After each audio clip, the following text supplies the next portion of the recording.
So the Betway charity bet section, their double bets this week ahead of the two games, Aston Villa and Fulham. And I'm delighted to say that we are joined by one of our favourite opposition views of all time. It's none other than Tim Warwood, Villa fan and TV presenter. But Tim, look, before it all goes to your head. Huge shout, that. The best of all time. Go on. Before it all goes to your head, we only liked having you on last time because of Uncle Ron's input and all the lads from the WhatsApp chat. It's great to have you back on, mate. How's things? And are you feeling good about Villa at the moment? You were a lot better before we spoke to you last time. You flaked off a bit.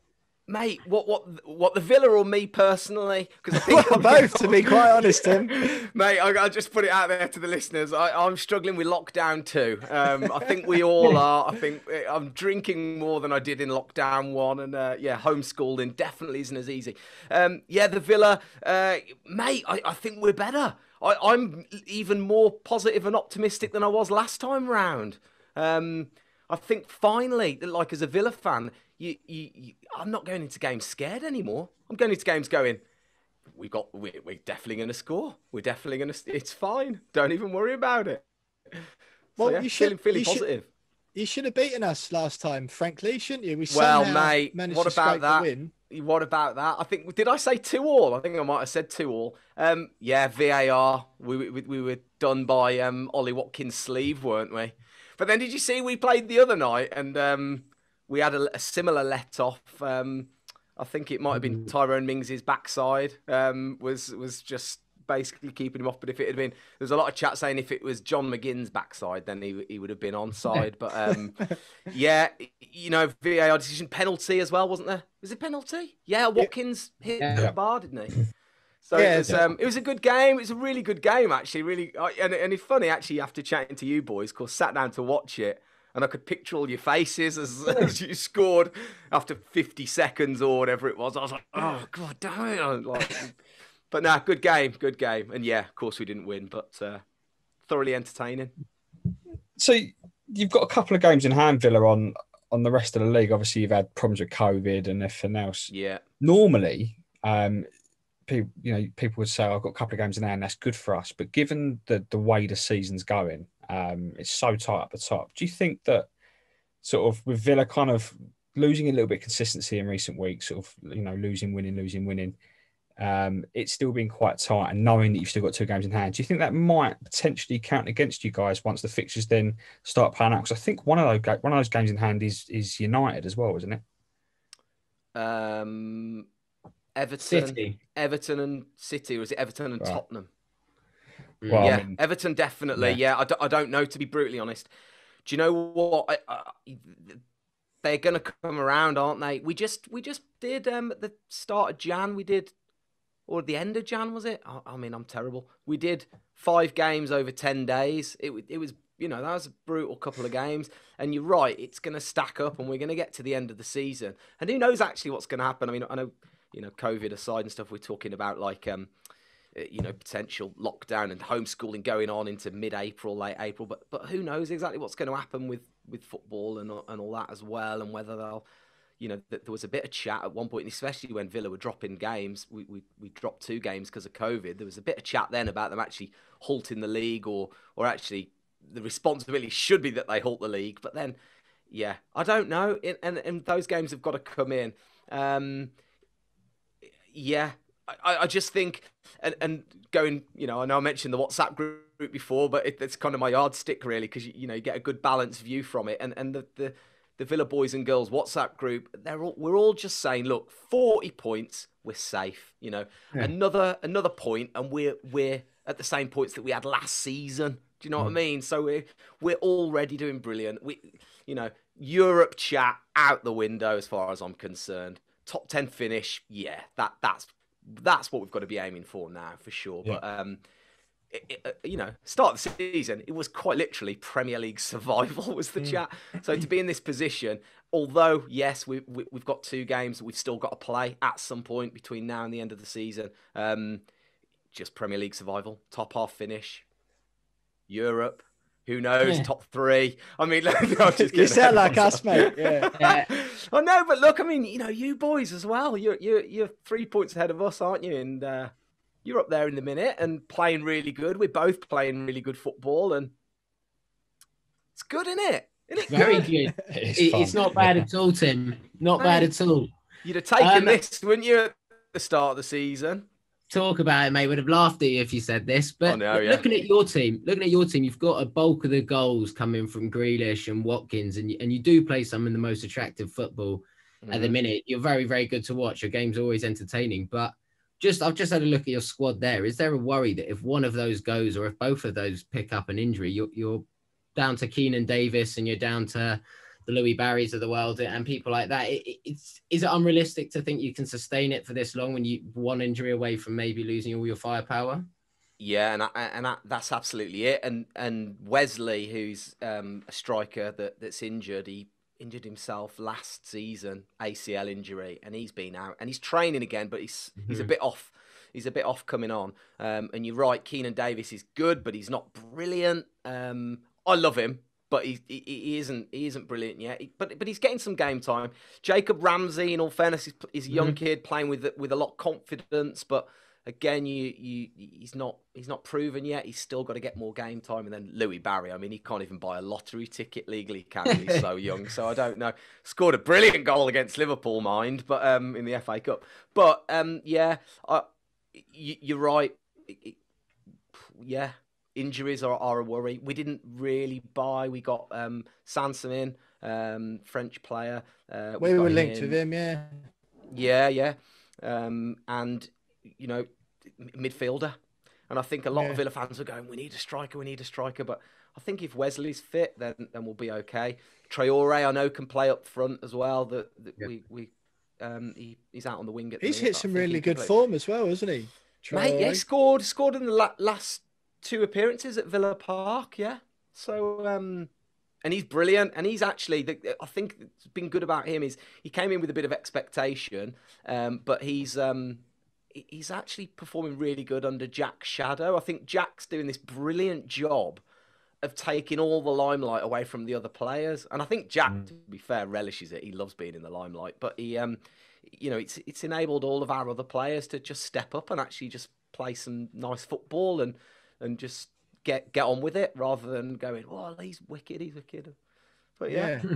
It's happy days. It sounds a very similar situation to us at the moment, going quite nicely on the pitch. Need a striker and signed a midfielder that you're not really sure you want in January instead. But look, Tim, we're absolutely gagging to hear from your uncle again and all the lads and guys in the WhatsApp chat. When does it come? Do I ask you one more about how you think the game's going to go, or are you going to tease us with it till the end? No, I'll give you, because this is perfectly for how the game's going to go. Because Uncle Ron has actually come up absolute trumps. He's got a little prediction in there for you, bit of an anecdote, so to speak. So, do you want to hear from Uncle Ron? This is a WhatsApp voice memo that he sent specifically for you boys. Here you go. Well, thanks, Tim, and of course your Hammer friends for letting me loose on your podcast. I must say that I've seen many memorable games at the Old Billing Ground, even seen the days when Villa played when Lampard Senior was fullback. So, you want me to make a prediction? Well, the way the Premiership is panning out this season is definitely not following the norm, with some very strange results. So, in view that both teams are playing well and both teams have goals in them, I predict a 3-0 win to either West Ham or Aston Villa, or 3-3 draw. That's my head speaking, but my heart says 5-0 to Villa. All the best, lads, and may the best team win. Uncle Ron. Best follow. Outstanding. That is it, Tim. Guaranteed, hands down, best opposition view we've ever had. Yay! Thanks, boys. You can tell Uncle Ron's been around the block a bit as well, because he's still calling it the Premiership. Yeah, yeah, mate. Saturday afternoons, it's still Division 1 on Saturday afternoons. Don't worry about that. He's gone for I mean, he spread bet there, didn't he? He went 3-0 to both teams, 3-3, and then he went 5-0 to the Villa. For myself personally, I think we've got a bit of swagger. I don't think anybody really wants to play the Villa at the minute, because we've just got that belief that we are going to get a goal. It's probably going to come from Jack, let's be honest. And that's what we love, is the fact that everyone knows it's going to come from Jack, but you actually just can't stop him unless you steamroller him out of the game, I guess. But I think it'll be tight. I think it's going to be a good game. Like you say, goals in both teams. 2-1 Villa. 2-1 to Villa. Yeah, you know what, Villa. Tim? I fancy that. James, you went for a Desmond 2-2 last week, didn't you, Jonesy? Yeah. And I'm feeling the same sort of vibes this week, to be honest. I totally agree with what Tim's saying. I think it's going to be a belter of a game of football. I'm really looking forward to it. Yeah, mate. And sorry to interrupt. How exciting! There's no away games this season, and I don't care what people say. There aren't. There just aren't. Yeah. They're just games. Teams just turn up and they're like, you know what? I haven't got your fans screaming abuse at me. I'm going to play like it's a training game, and it's just wicked. I'm really, really enjoying the season. Don't get me wrong. I'm missing being in the Holt End and seeing the family on Saturday afternoons, but I am enjoying it. Might have something to do with the fact that Villa are playing really well as well, though. yeah, that does help. Yeah. That does help, doesn't it? I think the one thing, like from our perspective, before we let you go, Tim, I think it's just nice for us to. I mean, we were disappointed with our January transfer activity, but it's just nice for us to not, when we concede a goal in games, to not, like we have done in seasons past, just shrug and go, well, that's that game over then. Yeah. We've lost now. We've conceded a few times this season. We've been pegged back, but we regroup and go again. It's just nice to have a group of players, with some faith in their ability, and almost mirror image for both of our clubs, wasn't it? Rubbish season last year. Just clinging on, had a bit of time together over the summer. Clubs showed faith in the managers. Dean Smith's doing a spectacular job this year, and he was painted as this ancient old dinosaur last year who didn't know what he was talking about. I think it's just, Moyes was similar. I think it's nice to see both sort of established Premier League clubs just making a bit of a fist of it and shaking things up at the top this season. Absolutely. Yeah, couldn't agree more. Could not agree more with that. It's really nice. And I mean, I can't speak as a West Ham fan, but certainly as a Villa fan. And last season, exactly like you said, goal down, heads drop. That's it. It's game over, isn't it? You're like, oh, there's no way back here now. And that's just how it was. But now it is goal down. All right, let's see how we crack on. And we do. And it's positive football. And it's I don't know, like you find it really hard, don't you? Having never played at that level or been out on the pitch and played at that level.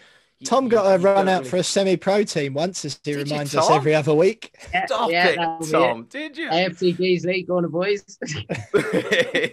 But that it's amazing, that confidence, how it plays into throughout the team, and it just literally gets teams over the line. It's amazing to see it in working. That sounds good.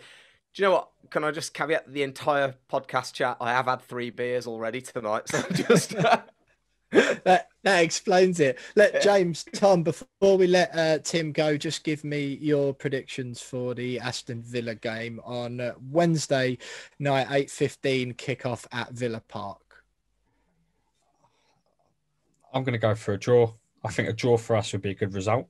I know, Tim, you said there was no away games, but I still think that there's an element of, make sure you win your home games and try and avoid defeat away from home. You'll have a good season. I think that still applies.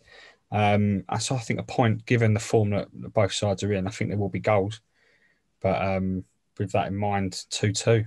Happy Desmond. Yep, taking my Desmond 2-2 as well. Jonesy, Tom?